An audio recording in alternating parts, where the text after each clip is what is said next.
November পর্যন্ত Dorival জুনিয়রকে সময় দিয়েছে সিবিএফ। অক্টোবর ও নভেম্বর এই 2 মাসে ব্রাজিল বিশ্বকাপ বাছাই পর্বের ম্যাচ খেলবে 4টি। 4 ম্যাচের ফলাফলের উপর নির্ভর করবে দরিবাল জুনিয়রের ভবিষ্যৎ, যে দরিবাল জুনিয়র পরবর্তীতে কি ব্রাজিলের কোচ হিসেবে থাকবে কি থাকবে না। আমরা হয়তো অনেকে এখনই চাচ্ছিলাম যে দরিবাল জুনিয়রকে বরখাস্ত করা হোক, কিন্তু এখন বর্তমান সময়ে বরখাস্ত করা অসম্ভব। কেন অসম্ভব সেটা আপনাদেরকে আমি বুঝিয়ে বলছি। আগামী মাসে অর্থাৎ অক্টোবরের 11 তারিখে ব্রাজিলের প্রথম ম্যাচ এবং 16 তারিখে ব্রাজিলের দ্বিতীয় ম্যাচ।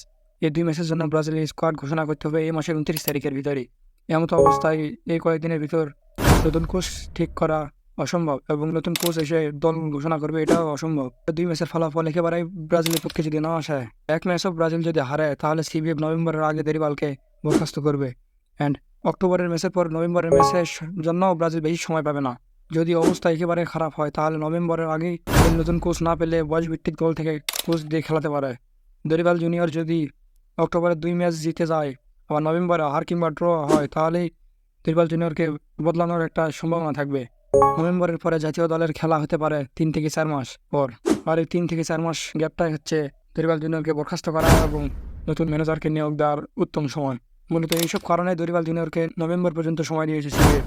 সিবিএফের এই সিদ্ধান্তকে আপনি কীভাবে দেখছেন সেটা অবশ্যই কমেন্ট করে জানাবেন, এবং ভিডিওটি ভালো লাগলে একটি লাইক করবেন। ইউটিউব থেকে ভিডিওটি দেখলে চ্যানেলটি সাবস্ক্রাইব করবেন, এবং ফেসবুক থেকে ভিডিওটি দেখলে ফেসবুক পেজটি ফলো করে দেবেন।